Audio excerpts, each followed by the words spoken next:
Sebelumnya izinkan saya untuk memperkenalkan diri.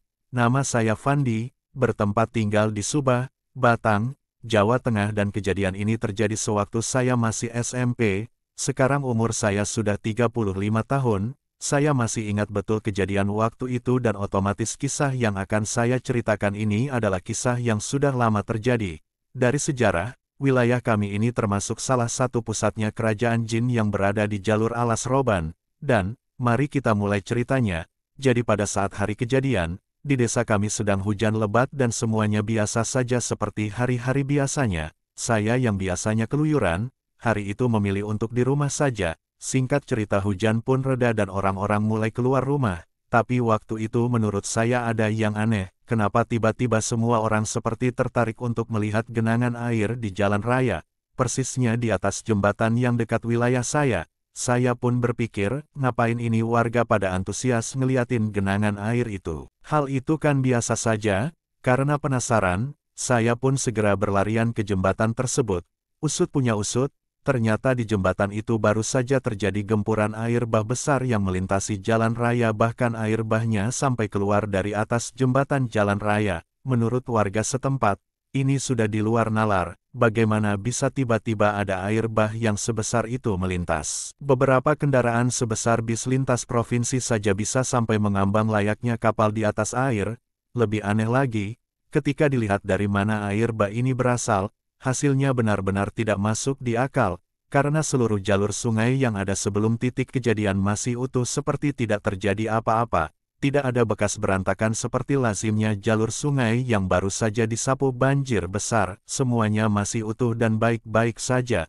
Namun di sisi lain jembatan, sungai yang menuju arah muara semuanya berantakan, benar-benar jelas di sisi ini terlihat memang baru saja dilewati banjir besar, sangat berantakan, hutan jati yang berada di sisi sungai kecil ini juga hancur, sekuat-kuatnya pohon jati besar, banyak yang roboh bahkan ikut hanyut saat kejadian. Semua orang yang ada di tempat kejadian ini benar-benar nampak kebingungan, ditambah lagi, pada satu pohon yang masih berdiri, terlihat ada seorang bapak-bapak yang tersangkut di atas pohon dengan kondisi tak sadarkan diri. Setelah mendapat pertolongan, diketahui bapak ini adalah supir dari sebuah mobil yang melintas saat kejadian berlangsung, dan mobilnya terhantam langsung oleh banjir besar itu, sehingga bapak ini terlempar keluar dari dalam mobil dan tersangkut pada pohon tersebut. Menurut pengakuannya, bapak ini adalah seorang supir pribadi dari sebuah keluarga yang berasal dari kota Pemalang. Dia dalam perjalanan mengantar juragannya yang seorang pengusaha dan melewati jalur Pantura ini. Dari kejadian ini banyak warga yang kebingungan, dari mana banjir bandang ini berasal, karena di hulu sungai tidak nampak sama sekali bekas kejadian yang mengerikan itu.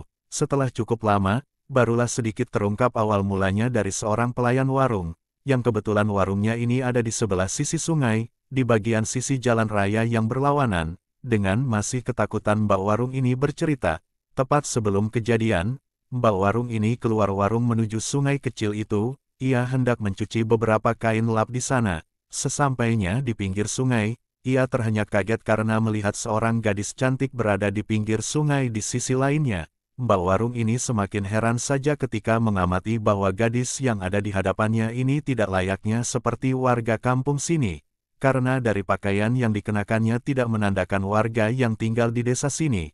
Gadis itu mengenakan pakaian layaknya putri kerajaan, dan terlihat sangat cantik parasnya. Semakin bingung mbaknya sehingga ia hanya menatap gadis itu tanpa sepatah kata apapun, dia hanya bengong saja, dan tanpa diduga, gadis itu sadar akan kehadiran Mbak Warung tersebut yang kemudian gadis itu menyapa mbaknya secara langsung dalam bahasa Jawa. Kamu tidak usah bingung dengan saya, diam saja, ini uang untuk beli sabun cuci, sembari menyerahkan sejumlah uang kepada mbaknya, seperti mengisyaratkan agar mbaknya pergi dari sungai tersebut. Maka bergegaslah mbaknya pergi dengan kebingungan dan ketakutan yang masih terasa di pikiran mbaknya. Aneh saja, dari mana gadis itu berasal? Pakaian bagus, gaun layaknya putri kerajaan, berparas cantik, namun ada di sisi sungai kecil di desa, sebagus-bagusnya pakaian orang kaya di waktu itu tidak ada yang seindah pakaian kerajaan yang dikenakan gadis itu. Sudah jelas kemungkinan gadis ini bukan berasal dari wilayah desa kami, lebih tepatnya bukan berasal dari dunia kita. Dari Mbak Warung inilah baru terungkap dari mana banjir bandang ini berasal. Kita kembali ke cerita Bapak supir tadi. Setelah bapak ini sadar, beliau pun bercerita, sebelum rombongan keluarga yang disupirinya ini mendekat ke jembatan itu, semuanya nampak biasa-biasa saja, lalu lalang kendaraan juga nampak biasa, bahkan tidak menghiraukan genangan bekas air hujan yang ada di atas jembatan itu, karena jelas, dari kondisinya tidak mungkin bisa menyebabkan kejadian apapun. Namun setelah mobil bosnya ini berada tepat di tengah jembatan, tiba-tiba saja banjir bandang yang sangat besar muncul dari sebelah kanan jalan atau sisi jembatan yang lain. Arus besar menghantam keras mobilnya hingga membuatnya terpental jauh, terguling terbawa arus deras banjir bandang itu. Anehnya kendaraan-kendaraan yang melintas berbarengan dengan mobilnya ini tidak ada satupun mengalami hal yang sama. Mereka hanya terombang-ambing saja oleh derasnya air. Alhasil, hanya mobil bosnya saja yang hancur terhantam air bah ini. Dan seluruh penumpang termasuk bos emas ini ikut hanyut dalam derasnya aliran air bah yang menghantamnya. Dan dari pengakuan sang supir, saat itu bosnya membawa semua kekayaannya, uang termasuk berkopor-kopor emas bersamanya. Namun seusai kejadian, tidak satupun kekayaannya, termasuk emas-emasnya yang berhasil ditemukan, seolah semuanya lenyap bersama air bah itu. Dari seluruh keluarga yang ada di mobil itu, tidak ada yang selamat, kecuali bapak supirnya yang tersangkut di atas pohon tadi. Banyak warga yang ikut membantu mencari para korban dengan menyisir seluruh jalur sungai dari TKP hingga muara, yaitu Laut Utara. Dari keseluruhan korban hanya jasad keluarga bosnya saja yang ditemukan dengan kondisi mengenaskan. Namun jasad si bosnya bapak supir itu sama sekali tidak ditemukan di jalur sungai manapun.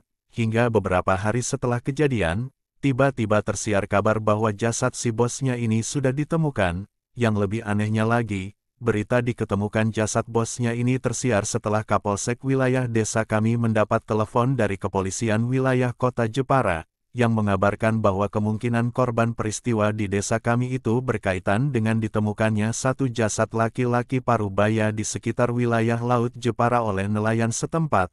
Setelah dikonfirmasi kebenarannya oleh Bapak Kapolsek wilayah kami, ternyata memang benar. Mayat itu adalah si bos korban dari bencana air bah yang terjadi kemarin, dan segeralah berita itu menyebar hingga sampai ke telinga keluarga besar korban yang berada di kota Pemalang. Setelah itu barulah terungkap, bahwasanya si bos ini adalah pelaku pesugihan yang melakukan perjanjian dengan kerajaan pantai selatan dan rupanya si bos ini tidak melaksanakan perjanjiannya, yang biasanya disebut pengorbanan atau tumbal yang akan diserahkan kepada tuan perjanjian.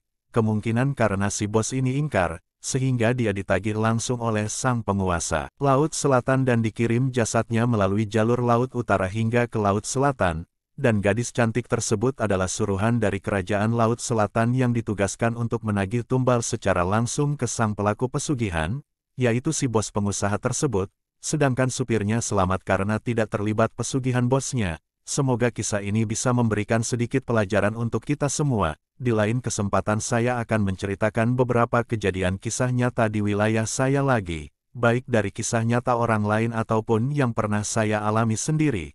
Terima kasih.